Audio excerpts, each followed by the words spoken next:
목회를 하다 보면요, 많은 사람들이 이제 예수님을 믿기로 결정하고 신앙생활을 막 시작하는데, 교회에서 많이 듣는 단어 가운데 유난히 조금 기분 나빠하는 단어가 하나 있습니다. 제가 특별히 청년들을 보면서 이 단어를 조금 많이 기분 나빠하더라고요. 어떤 단어인가 하면 예정이라는 단어입니다. 하나님께서 분명히 창조자이시잖아요. 우리를 창조하셨기 때문에 하나님이 구원하실 사람과 구원하지 않을 사람을 결정해 놓으셨을 수도 있다라는 사실을 우리가 막연하게 인정하지만 실제로 그걸 우리 삶에 적용할 때는 예정이라 그러면 조금 기분이 나쁩니다. 누구는 구원하시고 누구는 안 구원하시고, 그죠? 분명 구약 성경에 보면 하나님이 야곱과 에서가 쌍둥이로 엄마의 한 뱃속 안에 있었는데 그들이 한 것 아무것도 없고 그들이 뭐 특별하게 뭐 착한 일을 했거나 성격이 어떻거나 결정난 것이 아무것도 없음에도 불구하고 하나님이 그 안에 있는 야곱은 선택하시고 에서는 선택하지 않았다는 이 놀라운 하나님의 비밀을 우리가 들을 때는 그래 예정이 있을 수도 있어 라고 말하지만 그게 우리의 구원과 연관이 있다 그러면 조금 발끈합니다. 누구는 구원하고 누구는 구원하지 않으셨나? 여기 함정이 무엇인가 하면 사단이 우리 안에 불공평함 또는 불공정함이라는 불만을 넣기 시작하는데, 그것이 우리 안에 시작되어지면 제일 중요한 하나님이 주신 구원의 감격을 잃어버린다는 것이죠. 하나님은 나를 구원해 주셨다는 그 사실을 잊어버리고 또는 하나님이 나를 구원하셨다는 그 놀라운 감격을 잃어버리고 그냥 밋밋한 신앙생활을 할 수밖에 없는 것이 바로 예정을 거부하고 하나님의 은혜를 거부하고 불공평에 빠져있는 사람들의 모습입니다. 오늘 바울은 고린도 교회에 이 편지를 쓰면서 거기 있던 사람들의 마음속에 이 불공평에 대한 생각을 완전히 바꾸는 놀라운 말씀을 전해줍니다. 오늘 말씀을 통해서 하나님이 우리를 구원하시기로 계획하고 작정한 그 길이 세상에서 가장 공평한 길이고 가장 배려하신 길임을 밝혀주는 본문이 바로 오늘 본문 안에 있습니다. 오늘 여러분들이 이 말씀을 읽을 때 한마음이어야 됩니다. 저와 여러분들이 잃어버린 구원의 감격을 회복하고 잃어버린 하나님이 주신 구원의 은혜들을 다시 한번 뜨겁게 회복하는 그런 은혜의 시간이 되기를 주의 이름으로 축복합니다. 이게 뭐 시작을 하려면요, 전제 조건이 하나 있는데 모든 인간이, 믿는 사람이든 믿지 않는 사람이든 모든 인간이 구원이 필요한 존재다라는 사실만큼은 우리가 그냥 약속하고 들어가야 됩니다. 그렇죠? 사람이 죄를 지음으로써 죄와 그 죄의 권세와 그 죄의 여러 가지 결과들 아래서 힘들고 어렵게 살아갈 수밖에 없는 것이 여러분과 저의 인생이라는 것이죠. 그렇죠? 그래서 하나님이 그 속에서 우리를 죄의 권세로부터 건져내 주시는 그 구원을 모든 사람들이 필요하다, 모든 사람들이 갈망한다 라는 사실을 먼저 짚고 먼저 인정하고 이제 우리가 출발해 보려고 합니다. 문제는 모든 사람이 구원이 필요하긴 한데 모든 사람들이 생각하는 구원의 길이 같지는 않습니다. 구원이라는 단어를 들을 때 어떤 사람이 생각하는 것과 이 사람이 생각하는 것이 다를 수 있다는 것이죠. 바울은 거기서부터 출발합니다. 오늘 말씀해 보시면 22절에 먼저 이렇게 이야기합니다. 유대인은 표적을 구한다. 그렇죠? 유대인들은 대부분 표적을 구하고 표적을 좋아하는데 이 이야기는 유대인들은 마술이나 유대인들은 기적이나 이런 것들을 좋아한다 이런 말이 아니에요. 이런 말이 아니고 유대인들은 구원에 있어서 표적을 구한다 이런 뜻이에요. 이게 무슨 말인가 하면 우리가 살펴본 출애굽기에서처럼 이스라엘 백성들이 구원에 있어서 할 일은 아무것도 없고 100% 하나님께서 이스라엘 백성들을 구원하시는데 그 구원하는 방법은 구원자를 보내시는 거예요. 누구였죠? 출애굽기에서? 예수님이라 그러면 안 돼요. 모세를 보내셔서 이스라엘 역사 속에서, 그죠? 모세를 통해 이스라엘 백성들을 구원하시는 일을 하셨잖아요. 그런데 그게 모세가 진짜 하나님으로부터 왔는지 안 왔는지를 어떻게 알았어요? 표적을 보고 하는 거예요. 그죠? 표적을 보고 보통 사람이 할 수 없는. 그래서 하나님이 모세를 보내실 때 뭘 가르쳐서 보내셨는가 하면 지팡이를 던지면 뱀이 되고 다시 잡으면 지팡이가 되고 이런 마술 같은 일을 왜 쓸데없이 보여주셨는가 하면 그게 보통 사람이 할 수 없는 하나님이 보내셨다라는 표적이었어요. 이 생각을 유대인들은 늘 가지고 있었어요.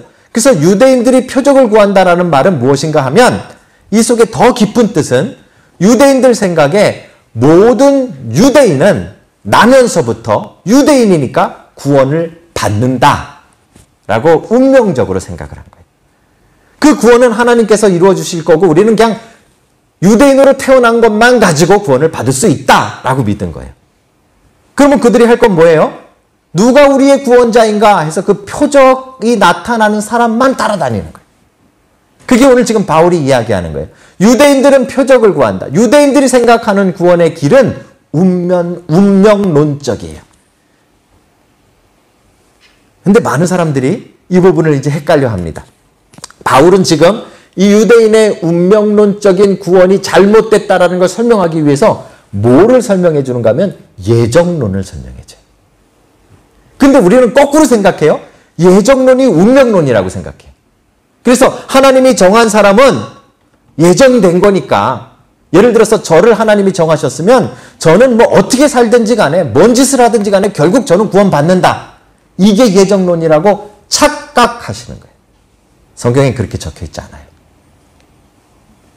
예정론은 반대로 나는 구원받았다라고 운명론적으로 생각하던 유대인들을 향해서 그게 아닌 것을 가르쳐 주시는 것이 예정론이에요.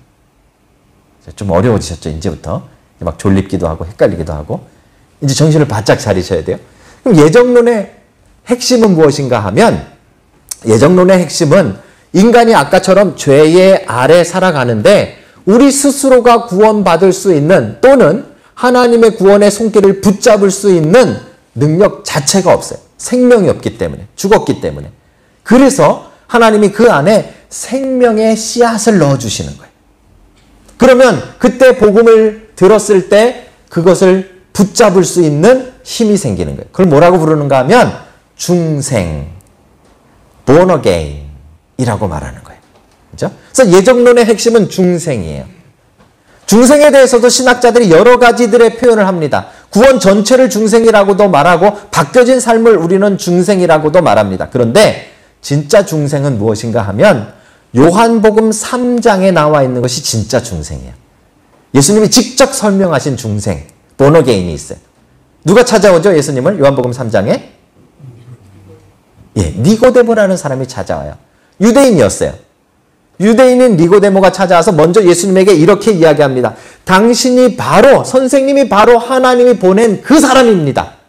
이렇게 말했어요. 왜냐하면 당신이 행하는 표적을 다른 사람들은 할 수 없습니다. 하나님이 보내시지 않았으면 당신이 행하는 표적을 행할 수 없습니다. 이거 무슨 말이에요? 아까 얘기했던 유대인은 표적을 구하나. 니고데모도 그 생각이었어요. 다시 말하면 유대인들은 다 구원을 받을 건데 나도 구원을 받을 건데 당신이야말로 우리를 구원해 줄 하나님이 보낸 그 사람이군요. 표적을 보니까 알겠습니다. 그렇게 운명론적으로 생각한 거예요. 거기에 대해서 예수님이 말씀하신 것이 무엇이에요? 거듭나지 아니하면, born again 하지 아니하면, 중생하지 아니하면 하나님 나라에 들어갈 수 없느니라. 네가 유대인이기 때문에 구원받는 게 아니라 헬라인이기 때문에 구원받는 것이 아니라 네가 한국인이기 때문에 구원받는 것이 아니라 니네 아버지가 목사이기 때문에 구원받는 것이 아니라 니네 아버지가 장로님이고 집사님이기 때문에 네가 구원받는 것이 아니라 그 운명론적인 것이 아니라 네 안에 중생이 일어나야만 구원을 받는 것이다. 이렇게 말한 것이죠. 이제 감이 조금씩 오십니까? 오십니까? 중생을 어떻게 이제 설명하십니까? 그런데 이 중생은 바람과 같아서 어디서부터 불어오고 어디로 가는지 볼 수가 없다. 자기 자신도 모른다. 그런데 있어 없어요? 있어요 없어요? 있어요. 어떻게 알아요? 나뭇잎이 흔들리는 걸 보니까 아 바람이 지금 있구나라고 알 수 있듯이 중생을 설명하신 거예요. 예수님이 요한복음 3장에 그죠? 이게 중생이다. 너희 안에 하나님이 중생을 일으키실 텐데 예정된 자들 안에 생명을 불어넣으실 텐데, 하나님이 사랑하는 자들에게 이제 그 생명의 능력을 일으키실 텐데, 그건 오직 성령님만이 하시는 거라서 나도 모르고 내 자신도 모르고 다른 사람 안에 일어나는 건 더더욱 모른다. 이렇게 말한 것이죠. 자, 이 이야기를 바울이 지금 왜 끄집어내고 있어요? 왜요? 유대인들이 표적을 구하기 때문에 그래요. 유대인들은 자기네 엄마 아빠가 유대인이었으니까 난 당연히 이제 구원자가 나타나면 구원받겠지, 이 생각만 하고 있었던 거예요. 유대인들은 아무렇게나 살아도 결국 우리 아빠가 유대인이니까 나는 구원받겠지, 이런 착각을 하면서 운명론적으로 살아갔던 거예요. 여러분, 예정론은 거기다 갖다 붙이는 게 아니에요. 예정론은 이거를 무너뜨리기 위해서 나타난 거예요. 아니야, 네가 유대인이든 헬라인이든 네가 아버지가 뭐 목사든 네 아버지가 장로님이든 집사님이든 그것 때문에 넌 절대로 구원받는 게 아니야. 내 안에 하나님의 중생이 일어나야만 구원받는 거예요. 근데 그 중생은 헬라인에게도 나타나고요, 유대인에게도 나타나고요, 가난한 자에게도 나타나고요, 부자에게도 나타나고요. 그렇죠? 그래서 예정은 공평한 거예요. 여러분, 요즘 한국의 그 뉴스 보시면요, 계속 뜨는 단어가 하나 있어요. 화천대유라고 들어보셨습니까?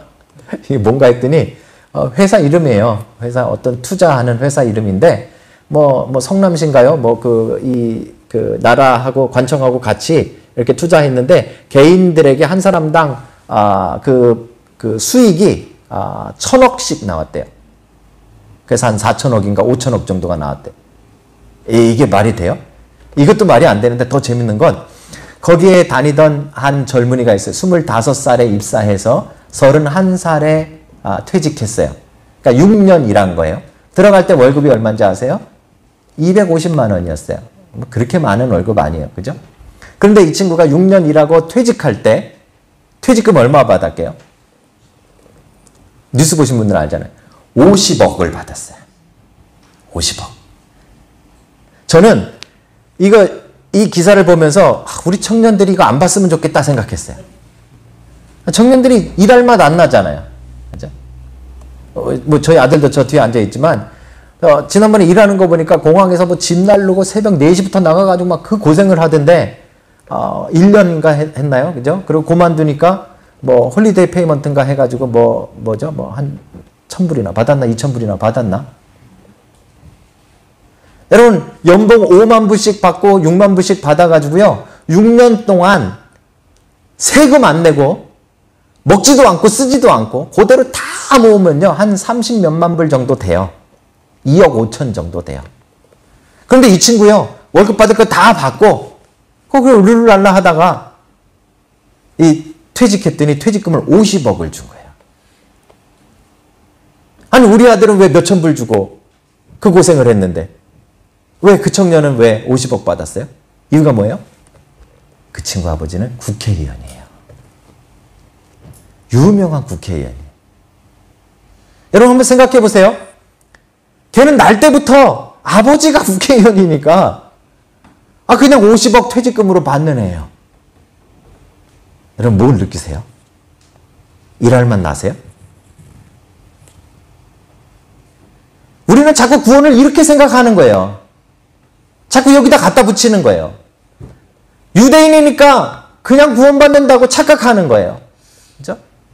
아버지가 목사님이니까, 아버지가 장로님이니까, 아버지가 집사님이니까 자기도 구원받는다고 착각하고 앉아 있는 거예요. 천만의 말씀. 구원은 운명론적이지 않아요. 구원은 공평해요. 하나님이 그 안에 중생을 일으키시는데, 목사 아들이든 스님 아들이든 일으키세요. 그죠? 돈 많은 사람이든 가난한 사람이든 일으키세요. 헬라인이든 유대인이든 일으키세요. 오늘 바울은 오늘 그걸 이야기하는 거예요. 너희들에게 임한 구원이 얼마나 공평하냐. 너희들에게 임한 예정이 이게 얼마나 공평한 거냐. 이게 공평하다고 말할 수밖에 없는 것이, 우리는 자꾸 누가 예정되고 누가 예정 안 됐는가를 따지려고 하니까 이건 불공평해지는 거예요. 근데 성경에 예수님 뭐라 그랬어요? 그거는 성령님만이 하시는 일이고 너는 알지 못해. 여러분은 단 사람 누가 예정됐는지 안 예정된지 알 수 없어요. 그건 하나님의 뜻이에요. 그걸 겸손하게 인정하면 그 다음엔 다 풀리는 거예요. 그러면 예정만큼 공정한 게 없어요. 그 예정은 사람을 구별해서 나타나고 있지 않기 때문에 그 하나님의 사랑하심은 신분을 차별해서 나타나지 않기 때문에 공평한 거예요. 양반들만 구원받는다고 생각해 보세요. 여기 반은 못 받을 것 같은데요. 다 자기네 집 양반이라 그러죠. 다 족보 가짜래요. 찾아보세요. 여러분, 오늘 바울이 유대인들은 표적을 구하나 라고 이야기하면서 지금 예정을 이야기하고 하나님이 부르셨다라고 이야기하고 하나님이 정하셨다라고 이야기하는 것은 우리에게 주어진 그 구원의 길이 가장 공평함을 이야기하는 것입니다. 여러분이 불공평하다고 생각하고 하나님이 왜 누군 정하고 누군 안 정하고 그걸 하려고 하는 것 자체가 우리의 교만입니다. 그렇죠? 우리의 교만입니다. 그걸 하나님이 감춰놓으신 이유는 우리에게 공평하기 위해서입니다. 사랑하는 성도 여러분, 공평하게 누구에게나 나타나는 이 예정의 구원의 길, 여러분과 제가 받은 것을 감격하고 감사하는 은혜가 있기를 주의 이름으로 축복합니다. 또 한 가지가 있습니다. 오늘 딱 두 가지예요. 또 한 가지는 아까 읽었던 22절 뒷부분입니다. 유대인들은 표적을 구하는데 그럼 헬라인들은 뭘 구할까요? 지혜를 찾으나 이렇게 말해놨어요. 헬라인들은 지혜를 찾으나 이것도 헬라인들은 다 똑똑한 게 최고다 이런 이야기가 아니라 구원에 있어서 지혜를 찾는다 이 말이에요. 헬라인이라 그러면 그리스 사람들을 말해요. 이 바울이 활동하기 훨씬 이전부터 그리스에서는 철학이라는 것이 발달했어요. 아리스토텔레스의 형이상학, 플라톤의 이데아. 제가 여러분들에게 조금 아는 척 해보려고 이 두 가지 정도는 설명을 해드려야겠다 해가지고 열심히 자료를 찾았는데 보면 볼수록 못하겠어요, 설명을. 뭐 이렇게 어려워요? 그래서 철학인가 보다. 그런데 그리스 사람들은 이렇게 이 어려운 철학, 이 지식, 지혜를 가지고 연구하고 노력하고 생각하다 보면은 세상의 이치를 깨닫고 신의 존재를 깨닫고 구원의 길까지도 알 수 있다라고 믿었던 거예요. 그래서 그리스 사람들은, 헬라인들은 열심히 생각을 하고 열심히 공부를 하고 열심히 지식을 쌓았던 것이죠. 구원의 길을 거기서 찾았던 거예요. 근데 바울이 뭐라 그랬어요? No. 그게 아니고 21절에 보시면요. 이렇게 말합니다. 하나님의 지혜에 있어서는 이 세상이 자기의 지혜로 하나님을 알지 못하므로, 아까 말씀드렸잖아요. 중생은 우리가 이해할 수 있잖아요. 왜 누구는 구원하셨는지 오직 하나님의 사랑에 근거한 것이지 이해할 수는 없어요. 그렇죠? 하나님께서 그러면 어떻게 구원하시는 방법을 정하셨는가 하면 전도의 이반젤리즘, 하나님의 부르심을 전하는 그 전도에 미련한 것으로 믿는 자들을 구원하시기를 기뻐하셨도다. 이게 무슨 말이에요? 이 헬라 사람들은 열심히 공부해서 플라톤이 어떻고 뭐 아리스토텔레스가 어떻고 해서 이게 구원의 길이야 이렇게 찾아가려고 하는데, 실제로 하나님이 주신 구원의 길은 무엇인가 하면 예수님께서 십자가에 달려 돌아가셨어. 믿어? 그럼 구원. 이게 얼마나 단순 무식합니까? 이게 얼마나 황당합니까? 헬라인들이 볼 때 이런 무식한 놈들. 그런데 하나님은 그 방법으로 구원하시기를 기뻐하셨다. 이렇게 설명하는 것이죠. 여기도 깊은 뜻이 있어요. 만약에 헬라식의 지식, 지혜를 가지고 구원을 얻는다면 IQ 150부터 구원받지 않았을까? 저는 그렇게 혼자 생각합니다. 여기 딱 2분 정도 제가 생각할 때 2분 정도 구원받을 거예요. 그죠? 다 자기라고 생각하라고 제가 2분이라 그런 거예요. 그죠? 만약에 지식, 똑똑한 걸 가지고 우리가 구원을 얻는다면 박사학위 있는 몇 사람, 권지사님 축하드립니다. 예, 몇 사람만 구원을 받을 거예요. 그렇죠? 그런데 하나님은 그 방법이 아니라 무식하고 미련하게 그냥 십자가에 달려 우리를 위해 돌아가신 예수 그리스도를 믿기만 하면 구원이 임한다라고 이야기해 준 거예요. 그렇죠? 이것만큼 공평한 게 어디 있어요? 이것만큼 공평한 게 어디 있어요? 여러분, 구원은 능력주의가 아니에요. 힘 있고 능력 있고 똑똑하고 잘 나가는 사람만 구원받는 게 아니라는 말이에요. 실패하고 미련하고 넘어지고 미끄러지고 무식하고 장애가 있고 그래도 하나님 구원하신단 말이에요. 이것만큼 공평한 게 어디 있어요? 요즘 한국에 화천대유 말고 그거를 능가하는 키워드가 하나, 뉴스가 또 하나 등장하고 있습니다. 일명 오징어 게임입니다.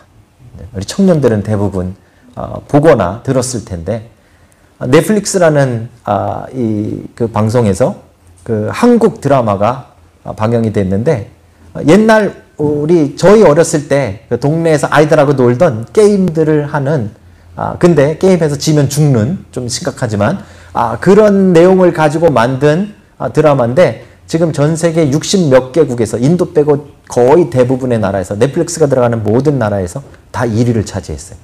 대단하지 않아요? 저 그거 대단한 것 같아요. 저희 막내가 그 칼리지 다니는데 학교 갔더니 애들이 영어로 물어보더래요. 뭐죠? 스퀴드 게임 아냐고 막 열심히 물어보더래요. 그러더니 얼마 전에 와서 그러더라고요. 그러더니 옆에 와서 애들이 그러더래요. 무궁화 꽃이 피었습니다. 한국말이 아주 퍼져나갑니다. 대단하죠. 그죠? 거기에 아주 특이한 장면이 하나 나오는데요.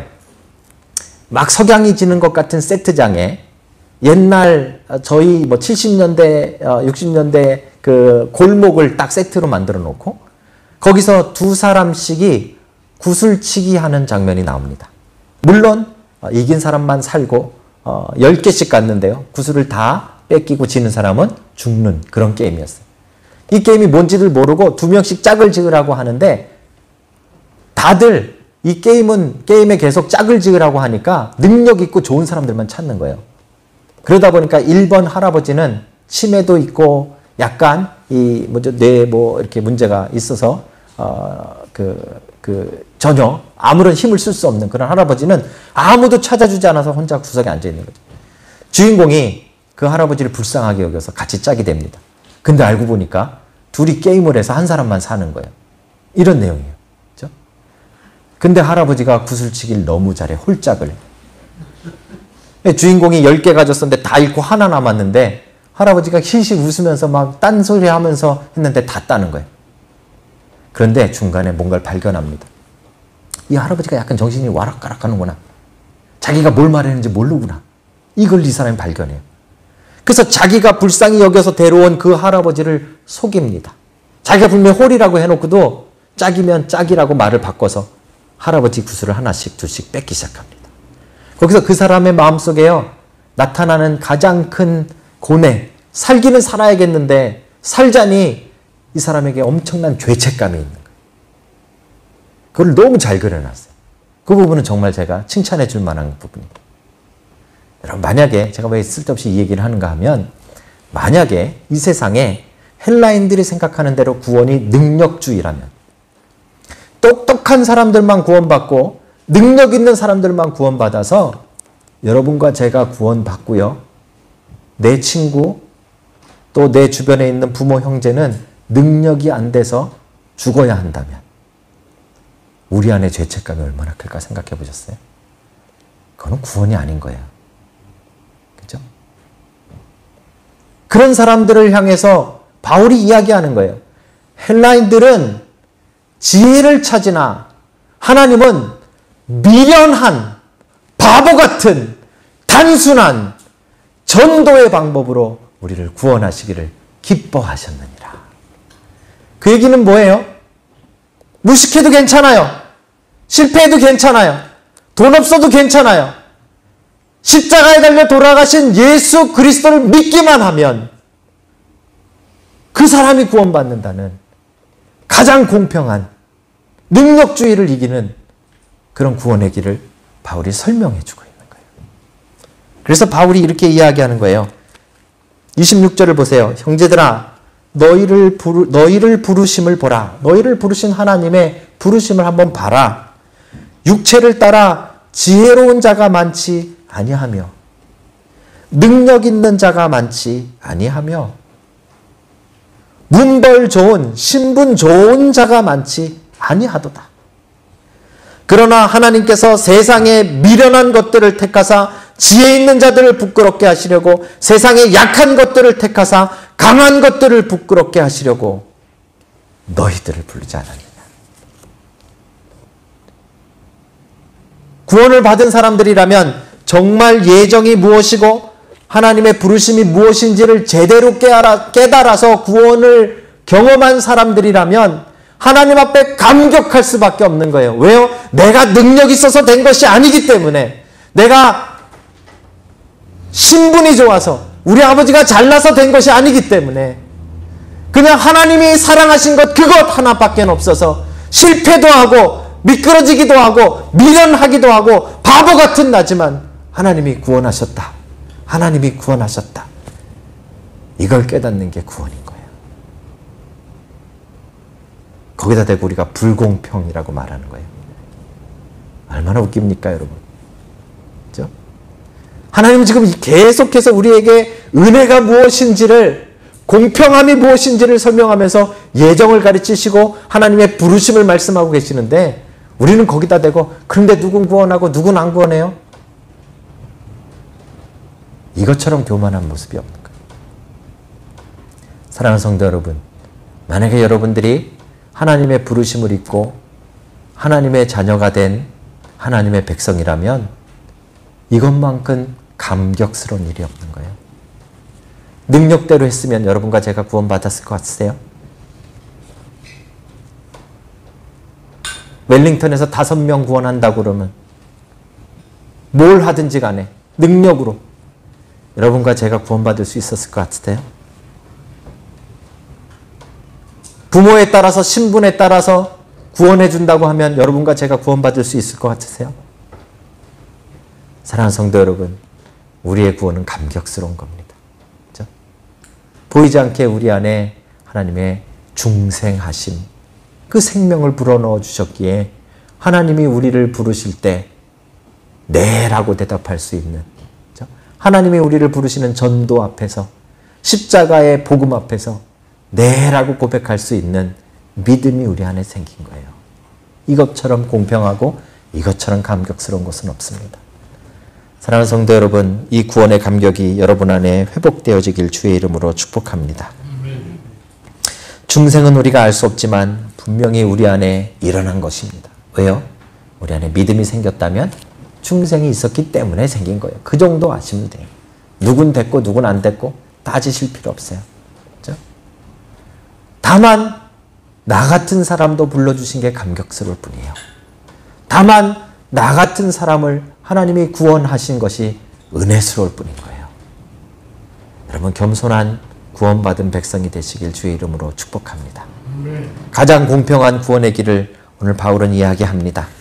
유대인들은 표적을 구하고 헬라인들은 지혜를 찾으나 우리는 십자가에 못 박힌 그리스도를 전하니, 유대인들에게는 꺼리끼는 것이요 이방인들에게는 미련한 것이로되 오직 부르심을 받은 자들에게는 유대인이나 헬라인이나 그리스도는 하나님의 능력이요 하나님의 지혜니라.